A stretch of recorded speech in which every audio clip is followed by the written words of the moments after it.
Sa paanan ng bundok ng Sitio Malilimping, isang liblib na lugar sa lalawigan ng Quezon, naroon ang isang maliit na baryo na napapalibutan ng mga taniman ng palay, niyog at kawayan.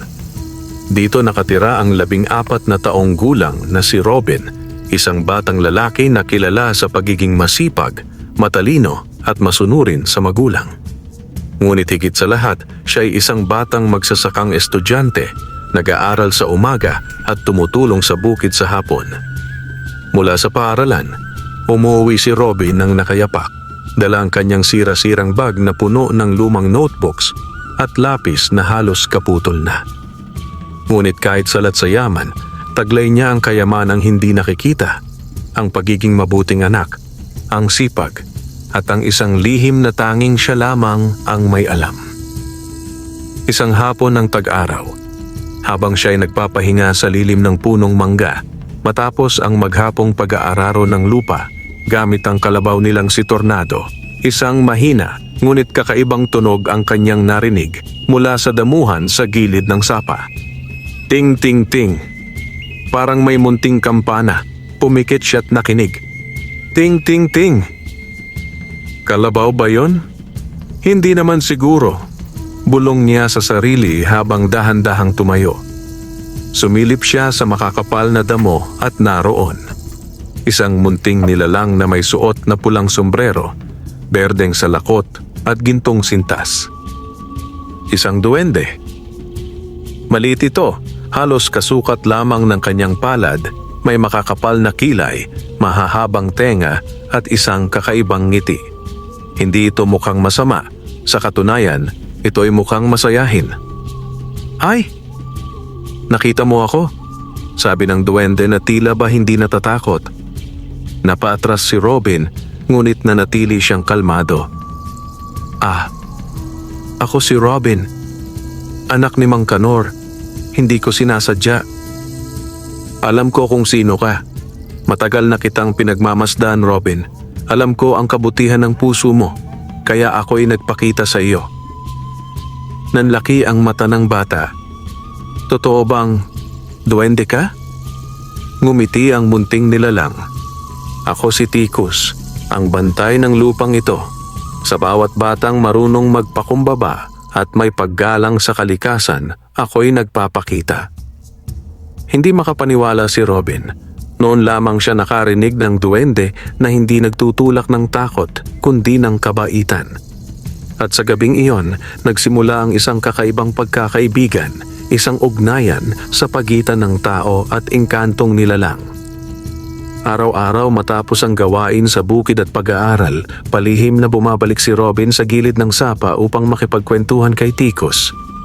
Tinuruan siya nito ng mga sikreto ng kalikasan, kung paano kausapin ang mga halaman, kung kailan ang tamang panahon ng pagtatanim, at kung paano igalang ang mga nilalang sa paligid. Hindi ka lang basta magsasaka, Robin. May layunin kang mas malaki, sabi ni Tikus isang gabi habang sila'y nakaupo sa ilalim ng buwan. Layunin? Ano pong ibig mong sabihin? Tanong ni Robin. Ngunit ngumiti lang si Tikus at nagsabing, darating din ang panahon. Sa ngayon, alagaan mo lang ang bukid at huwag mong kalimutang palaging pakinggan ang paligid dahil ang lupa ay may tinig at ang mga kagubatan ay may lihim. Sa paglipas ng mga linggo, napansin ng mga matatanda sa baryo na tila lumalago ang pananim ni Mang Kanor ng higit sa karaniwan. Ang palay nila ay malalaki at mabubulas. Ang kanilang gulay ay parang hinog sa tamang oras at kahit hindi gumagamit ng abono, ay tila mas mataba pa sa tanim ng iba. Robin, anong ginagawa mo sa bukid natin? Tanong ni Mang Kanor isang araw habang pinagmamasdan ang ani nila.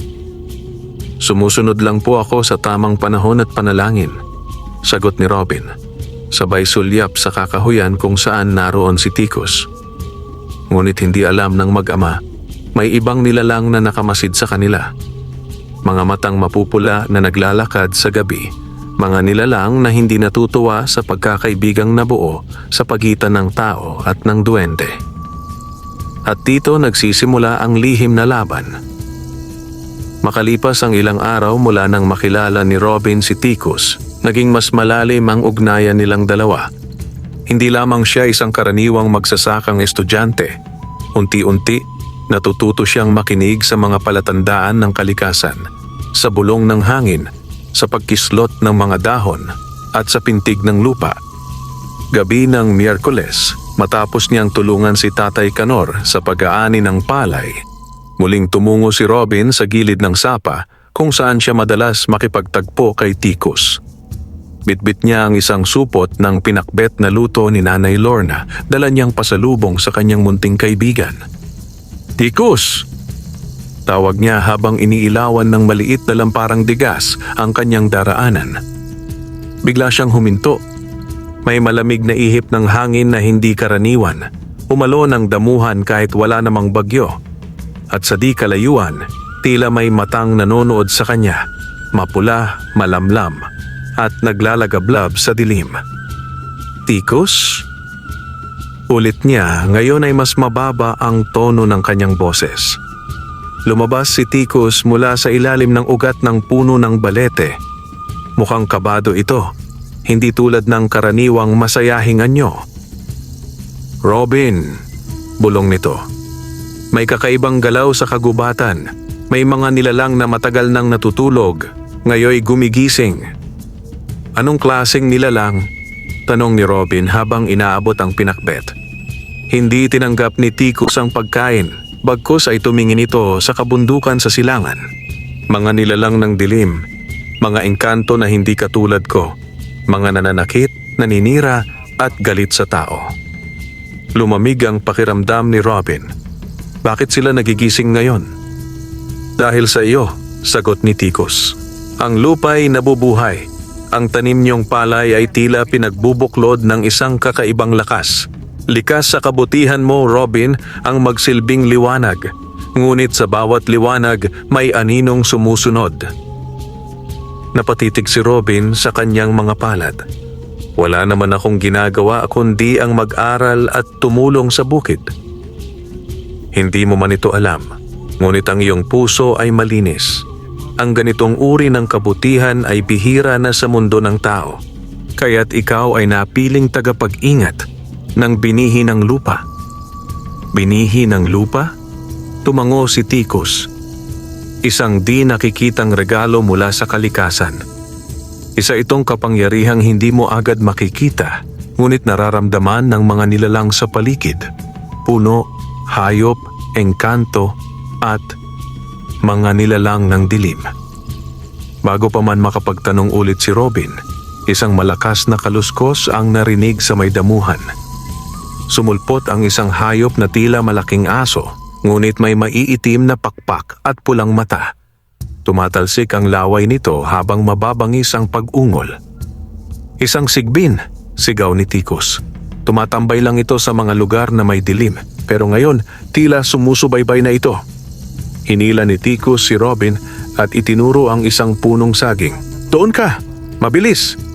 Hindi na nagtanong si Robin. Tumakbo siya sa punong saging at nagtago sa likod ng mga dahon. Si Ticus, sa kabila ng kanyang kaliitan, ay kinuha ang isang maliit na tambuli mula sa kanyang baywang. Toot! Isang tunog na tila mula sa ilalim ng lupa ang gumalaw sa paligid. Biglang nanginig ang lupa at lumitaw ang mga ugat ng halaman na tila mga kamay na gumapos sa mga paa ng sigbin.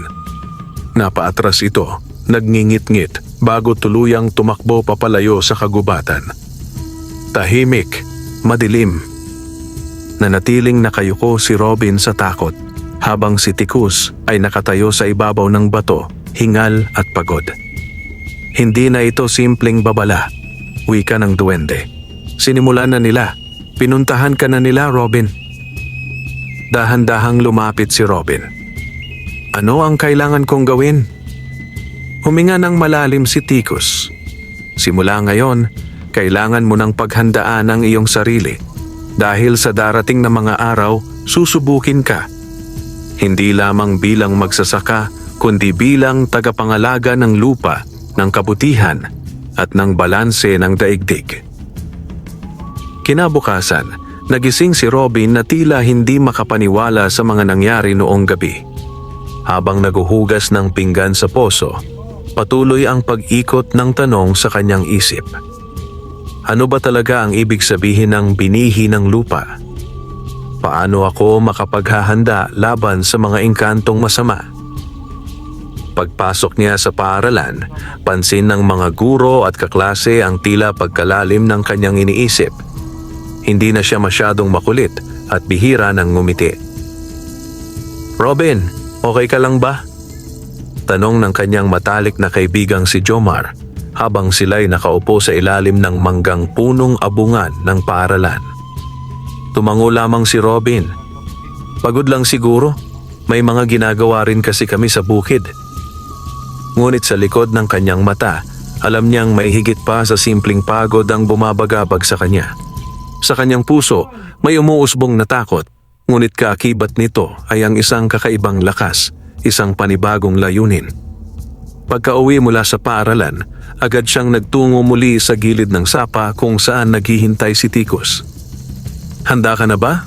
Bungad ng duwende, hindi na ito ngumingiti. "Hindi ko alam," tapat na sagot ni Robin. "Pero kung may dapat akong gawin, gagawin ko."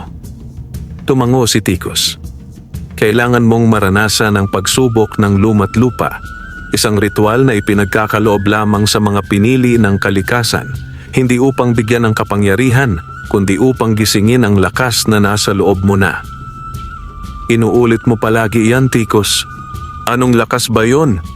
Tanong ni Robin habang sinusundan si Tikus patungo sa kakahuyan. Ang kakayahang makinig sa tinig ng lupa, pakiramdaman ang galaw ng hangin, at maintindihan ang wika ng mga halaman. Iyan ang kakayahang iniaatas sa mga tagapag-ingat ng lupa. Nakarating sila sa isang masukal na bahagi ng gubat na hindi pa nararating ni Robin kahit kailan. Nandoon ang isang bilog na bato, punong-puno ng lumot at may ukit ng mga sinaunang simbolo. "Umupo ka sa ibabaw ng batong ito," utos ni Tikus. Sumunod si Robin at sa kanyang pag-upo, tila may init na dumaloy mula sa bato paakyat sa kanyang katawan. Dahan-dahang napapikit si Robin. Sa kanyang diwa, tila lumalalim ang kanyang paghinga at unti-unting nawala ang lahat ng ingay ng mundo. Tahimik, payapa. Ngunit sa katahimikang iyon, nagsimulang magsalita ang lupa. Isang bulong, isang alingaw-ngaw. "Robin, anak ng lupa, alagaan mo ang binhing iniukit sa kasaysayan. Darating ang mga nilalang ng anino. Ang lupa'y dudugo. Ikaw ang magiging tanglaw. Ang anting ng luma't lupa ay nasa ilalim ng puno ng akasya. Hanapin mo ito." Napadilat si Robin. Pawis na pawis ang kanyang noo, ngunit hindi siya takot. Bagkus may nadarama siya bagong lakas. Parang mas malinaw ang kanyang pandinig, mas matalas ang pakiramdam. "Robin," sigaw ni Tikus, "taglay mo na ang basbas." May sinabi sila. Isang anting-anting. Nasa ilalim daw ng punong akasya. Tumango si Tikus. Ang anting ng luma't lupa. Isa sa mga sinaunang agimat na nagtataglay ng basbas ng kalikasan. Ngunit hindi basta ito ibinibigay. Kailangan mong dumaan sa pagsubok. Anong klaseng pagsubok? Kinabukasan, maaga pa lamang ay nasa paanan na siya ng punong akasya. Isa itong dambuhalang puno na madalas nilang iwasan dahil pinaniniwala ang tinitirhan ng mga engkanto. Ngunit ngayong siya'y mulat na sa mundo ng hiwaga, hindi na siya natatakot. Sa halip, ramdam niya ang panawagan ng lupa. Sa tulong ng isang pala, sinimulan niyang hukayin ang lupa sa paligid ng ugat. Lumipas ang 30 minuto at sa ilalim ng makapal na ugat ng punong akasya, tumambad ang isang kahoy na lalagyan, inukitan ng mga simbolo. Binuksan niya ito at sa loob nandoon ang isang anting-anting, isang medalyong bilog na may 3 ukit, isang butil ng palay, isang bituin at isang mata. Agad niyang naramdaman ang pag-init nito sa kanyang palad. "Taglay mo na ang anting," bulong ni Tikus mula sa likuran. Ngunit sa sandaling iyan ay suot mo na, mapapansin ka na nila. Ang mga nilalang ng dilim, ang mga aswang, tikbalang, pugot at lamang lupa, at mas magiging mapanganib ang gabi. Habang hawak ang anting-anting, tumingala si Robin sa langit. Dumidilim na. At sa malayo, mula sa paanan ng bundok, isang kakaibang nilalang ang naglalakad sa gitna ng gabi. Malaki, maitim, may mahahabang kuko, at humahalinghing na parang mabangis na hayop. Nagsisimula ng gumalaw ang mga anino. Kinagabihan, habang ang mga tao sa baryo ay abala sa pagligpit ng ani at paghahanda ng hapunan, si Robin ay nakaupo sa balkonahe ng kanilang bahay, hawak-hawak ang bagong taglay na anting-anting ng luma't lupa. Ilang ulit niya itong tinitigan. May sinag itong kulay berde na tila sumasabay sa tibok ng kanyang puso. Ramdam niya ang koneksyon nito sa lupa, sa hangin at sa katahimikan ng gabi. Ngunit kasabay ng lakas na kanyang nadarama ay ang gumuguhit na kaba sa kanyang dibdib. Alam niyang hindi magtatagal, darating na ang una sa mga nilalang ng dilim. Robin, bulong ng kanyang ina mula sa kusina. Pumasok ka na't baka lamigin ka. Opo, Nay. Ngunit hindi siya pumasok.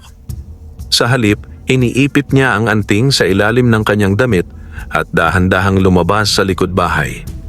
Bitbit niya ang isang maliit na lampara at isang kutsilyong pangbukid. Tanging sandata niya maliban sa kanyang lakas ng loob. Sa gitna ng gabi, naglakad siya patungo sa palayan, ang lugar na tila ayaw pasukin ng ibang bata kapag lumulubog na ang araw. Sa kanyang pagtapak sa basang damo, napansin niyang tila may malamig na hangin na umiikot sa paligid.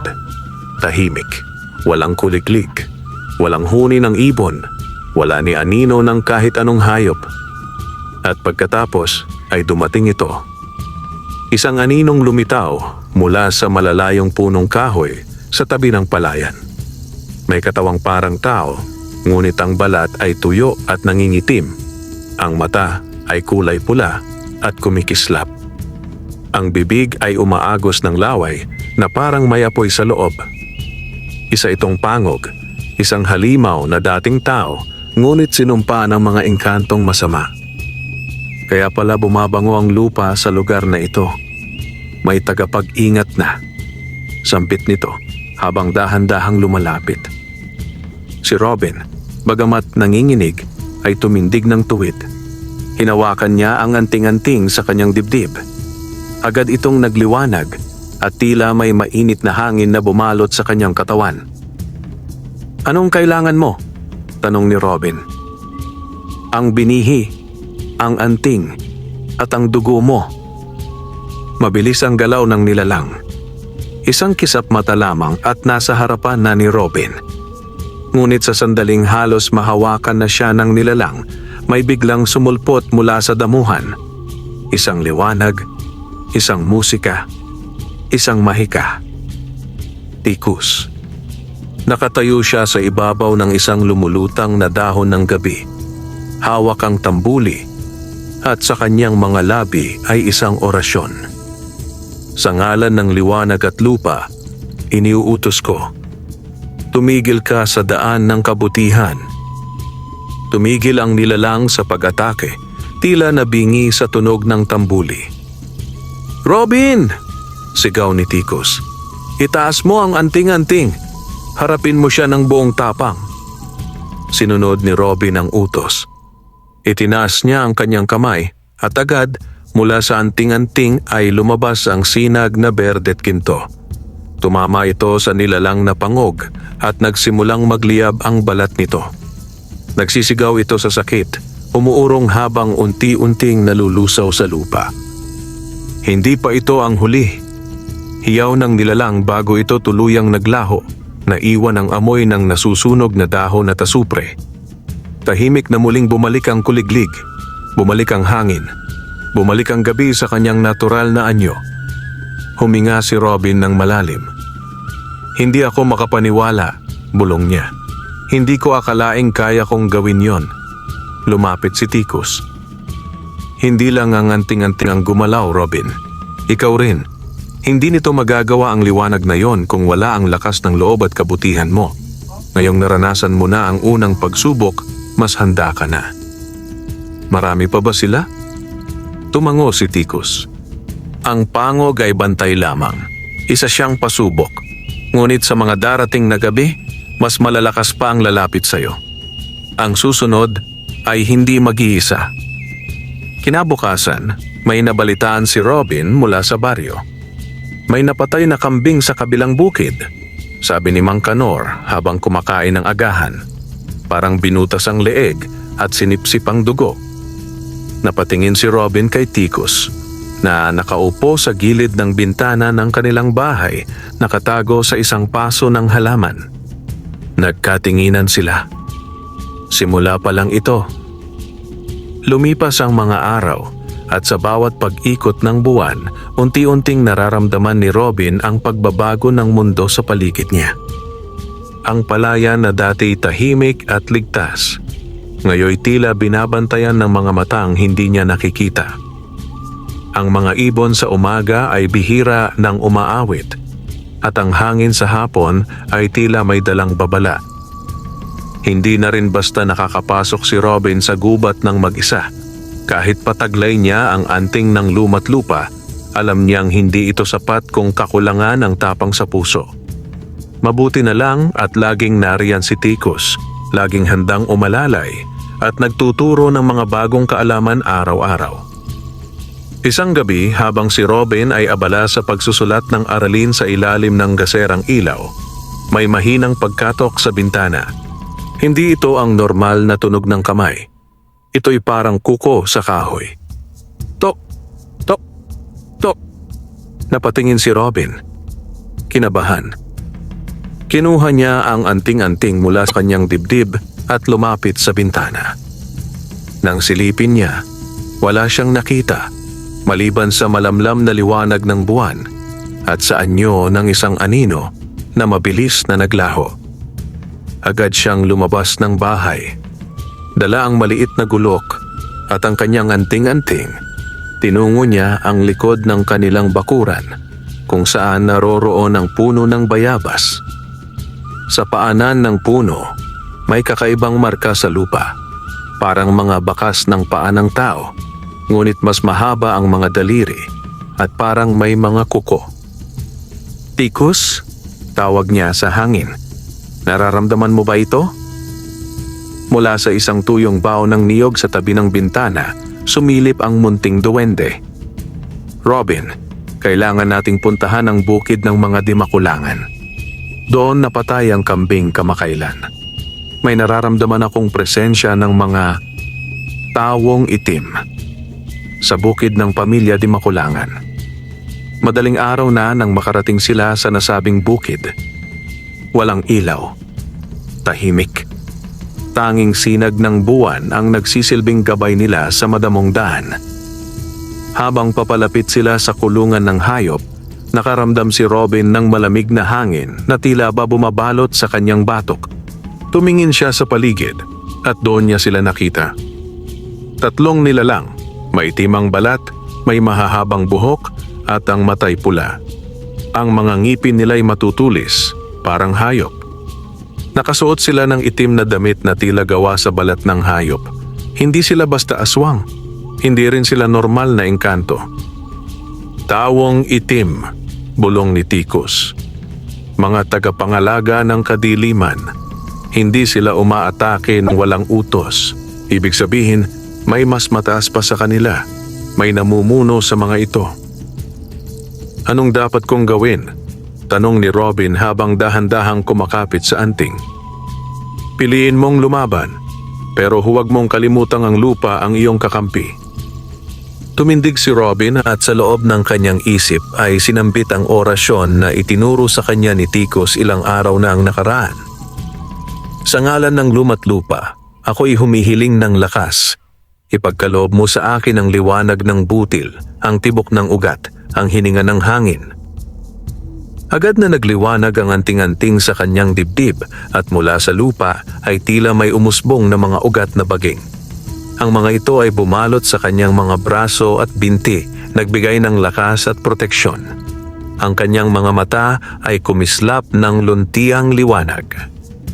Isa sa mga tawong itim ang sumugod kay Robin, ngunit sa isang iglap, kinabig niya ang isang sanga at tila naging pamalo ito na lumalaban sa kasamaan.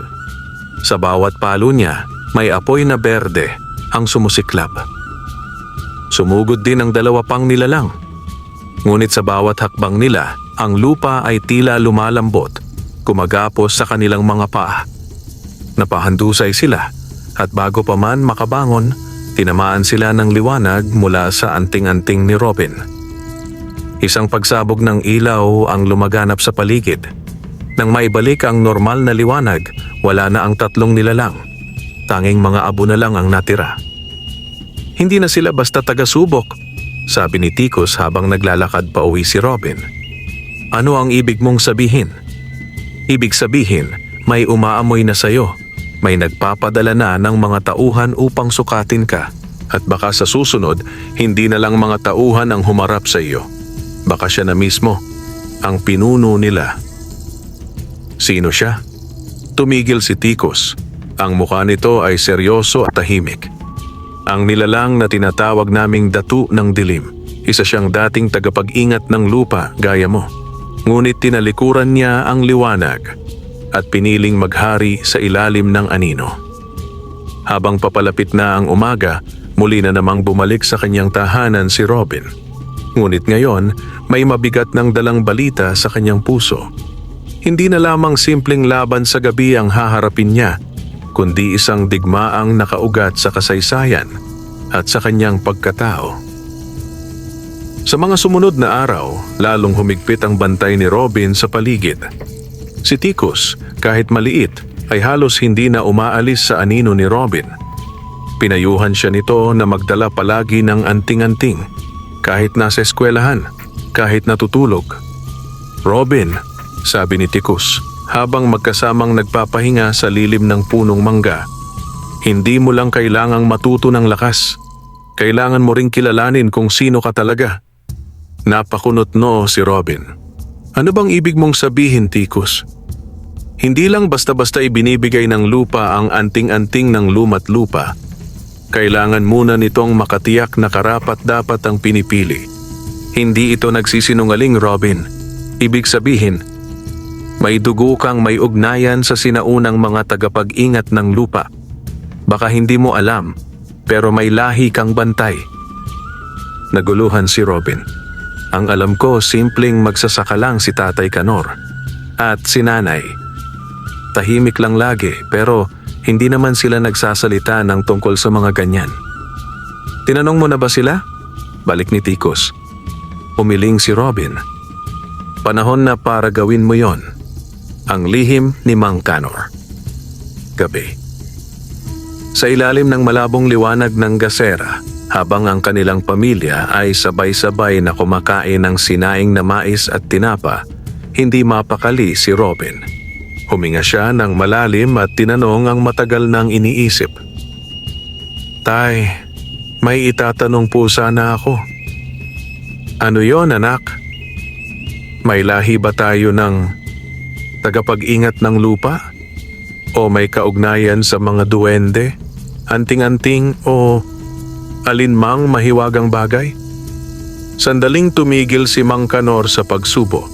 Nagkatinginan sila ni Aling Lorna. Saan mo naman nakuha yung tanong na yan? Tanong ng ama. Nag-aatubiling sumagot si Robin. May mga nangyayaring hindi ko maipaliwanag at pakiramdam ko may dapat akong malaman. Muling natahimik ang hapag. Sa wakas, bumuntong hininga si Mang Kanor. Hindi ko alam kung kailan mo malalaman, anak.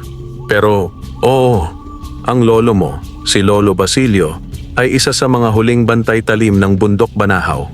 Tagapangalaga siya ng anting-anting ng mga alitaptap ng liwanag. Noong panahon ng mga Amerikano, ipinagtanggol niya ang lupa laban sa mga nilalang ng dilim. Bakit hindi niyo sinabi sa akin noon pa? Dahil ayaw naming danasin mo ang dinanas niya. Pinagtaguan namin ng lihim na yon. inilibing naming kasama ng mga alituntunin ang kanyang mga gamit. Ngunit ngayon, wala nang takas. Panaginip ng apoy at bato. Kinagabihan, habang natutulog si Robin, napanaginipan niya ang isang dambuhalang kuweba sa ilalim ng bundok. Sa loob nito, naroon ang isang trono na gawa sa uling at ginto. Sa trono, nakaupo ang isang nilalang na may balat na tila batong itim. May mga mata na asul at pula at may balbas na umuusok. Ito ang datu ng dilim. Robin, ikaw ba ang bagong tagapangalaga? Ikaw ba ang ipapadala nila upang tapatan ako? Napakabata mo, napakahina mo. Ang liwanag mo'y sindi lamang ng kandila sa gitna ng aking anino. Tumayo si Robin sa kanyang panaginip. Dala ang anting-anting sa kanyang leeg. Hindi ako mag-isa. Nasa akin ang lupa, ang hangin at ang dugo ng mga bantay. Tumawa ang datu. Isang nakabibinging halakhak na tila umuugong sa mga dingding ng kuweba. Sa susunod nating pagkikita, hindi na ito panaginip. Maghanda ka, tagapag-ingat. Darating ako. Ang babala ng kalikasan. Nagising si Robin ng pawisan. Sa labas ng bahay, naroon si Tikus, nakaupo sa bubong ng kanilang bahay. Seryoso ang muka. Narinig ko ang lahat. Nakaabot sa akin ang panaginip mo. Totoo ba ang sinabi niya na darating na siya? Tumango si Tikus. Hindi lang basta panaginip yon. Isa yang pagtawag ng datu. Kapag lumitaw na siya sa panaginip, ibig sabihin ay tinatarget ka na niya bilang kalaban. Anong dapat kong gawin? Simula bukas, pupunta tayo sa lumaang gubat ng kalikasan. Naroon ang huling kasulatan ng mga bantay ng liwanag. Kailangan mong matutunan ang kanilang huling orasyon. Ngunit habang nag-uusap sila, isang malakas na pagyanig ang yumanig sa lupa. Nagising ang buong baryo, nagkakagulo ang mga tao. Ang lupa sa hilagang bahagi ng palayan ay biglang bumuka at nagkaroon ng malalim na bitak. At mula roon, umaakyat ang usok na itim, mabaho at may dalang bulong ng libo-libong anino. Ang datu ng dilim ay nagpapadala na ng hudyat at ang digmaan ng lupa at dilim ay magsisimula na. Bago pa man sumikat ang araw, naghanda na si Robin sa paglalakbay. Nakasuot siya ng makapal na kamisa, bitbit ang gulok ni Lolo Basilio na nakuha niya sa lumang baul ng kanyang ama at suot ang anting-anting ng lumat lupa. Sa kanyang tabi ay si Tikus na ngayon ay mas tahimik kaysa dati. Ang lumaang gubat ng kalikasan ay isang lugar na hindi na pinupuntahan ng tao.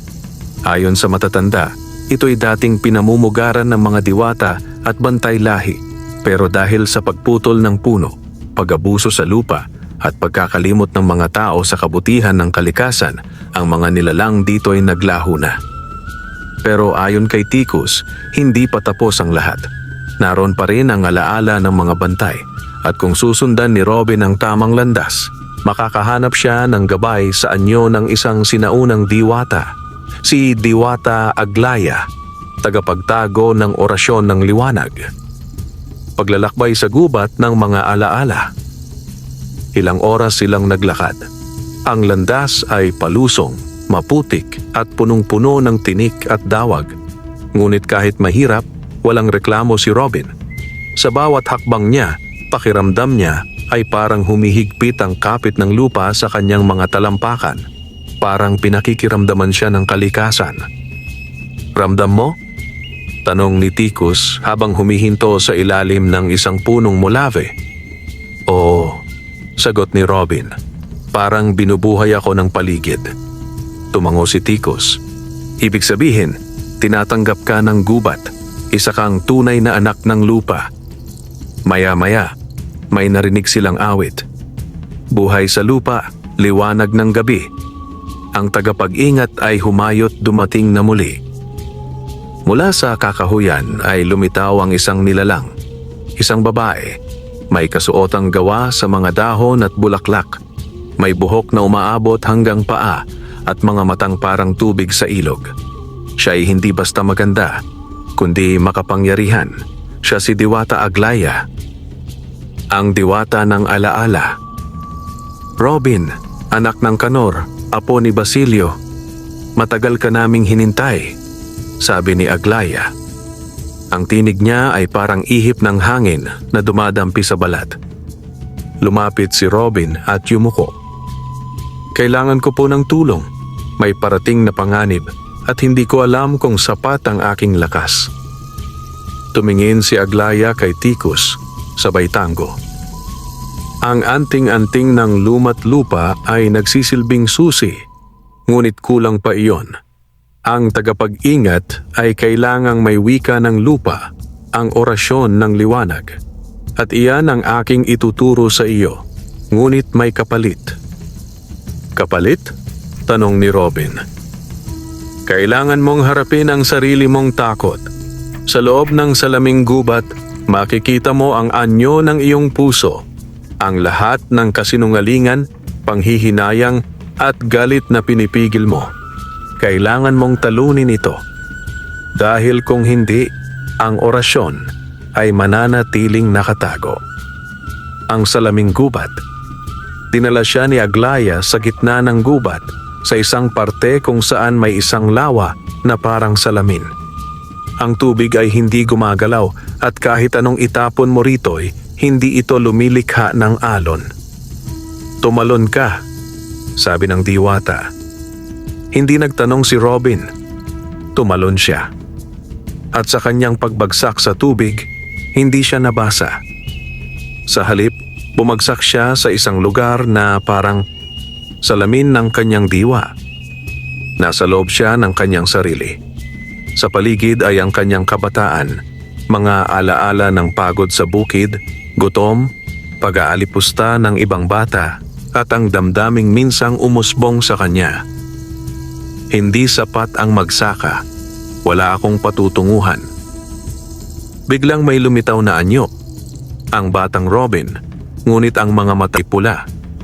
Isang masamang bersyon niya, puno ng inggit, takot, at galit.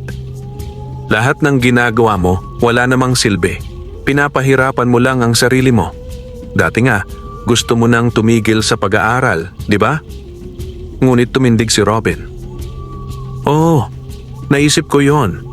Pero hindi ko yon ginawa at hindi ako yon ngayon. Hinawakan niya ang kanyang anting-anting. Lumiwanag ito at sa liwanag na yon ay natunaw ang anyong iyon ng kadiliman sa kanyang puso. Ang orasyon ng liwanag.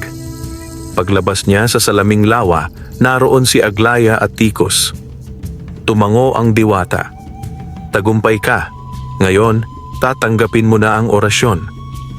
Hinawakan ni Aglaya ang kanyang noo at biglang dumaloy sa isip ni Robin ang sinaunang wika. Mga orasyong parang tula, ngunit punong-puno ng kapangyarihan. Sa ngalan ng pinagmulan, sa hininga ng lupa, liwanag ay sumalubong sa dilim ng panahon. Banal na alon, apoy ng ugat, lumitaw sa harap ng kadiliman. Ang tinig ng kagubatan. Biglang yumanig ang lupa. Ang mga puno ay tila napatingin sa isang direksyon. Hilaga.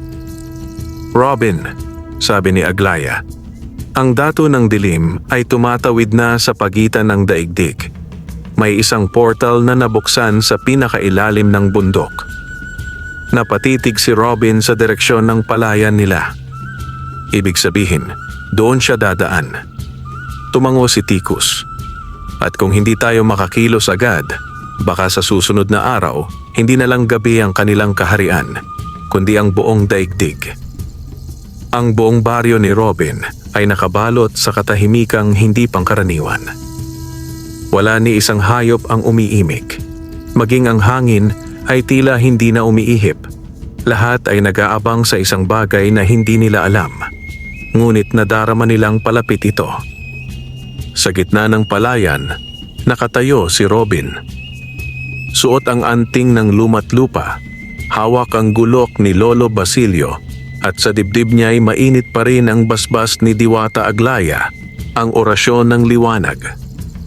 Sa tabi niya si Ticus, nakasakay sa balikat niya, at may hawak na bagong tambuli na yari sa buto ng punong gusi. Nagbukas na ang siwang, sabi ni Tikos.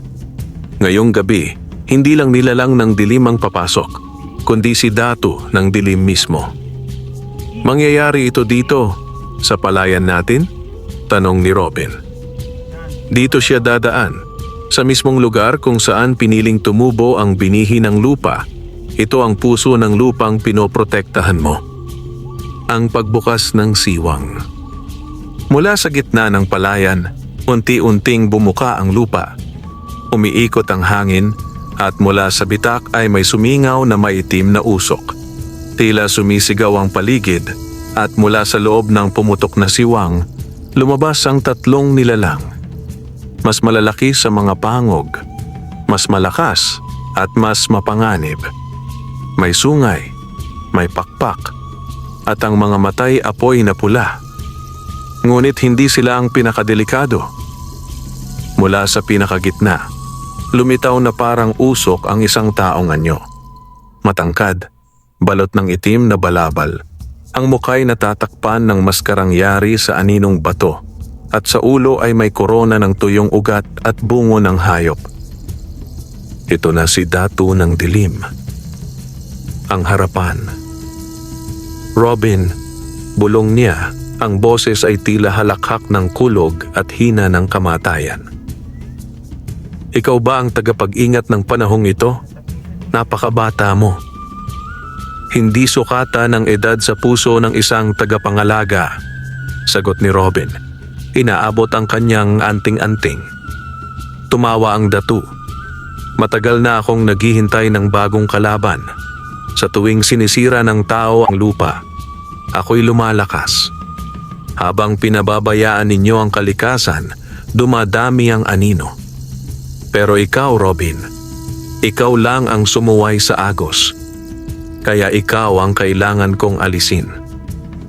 Isang kumpas ng kamay ng Datu ng dilim at sumugod ang tatlong halimaw.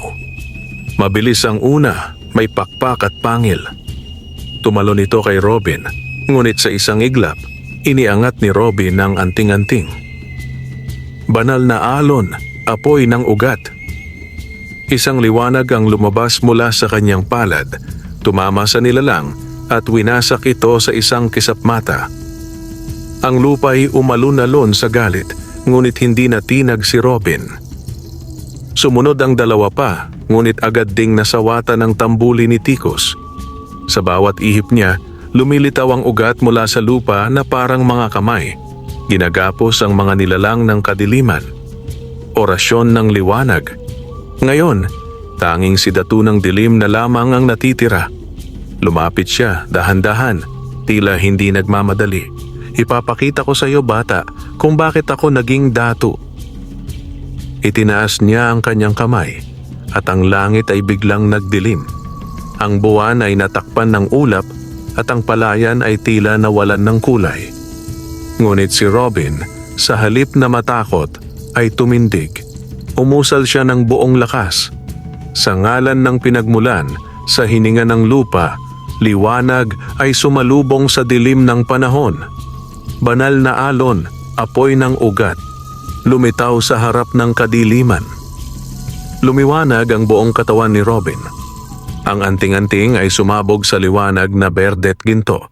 Ang lupa ay tila sumayaw, at mula sa ilalim nito ay may lumabas na liwanag na tila puso ng daigdig. Tumama ito sa Datu ng dilim. Crack! Nagsisigaw sa sakit ang nilalang. Unti-unting natanggal ang kanyang maskara at sa ilalim nito'y isang anyong tao. Malungkot ang mga mata, puno ng sugat at galit.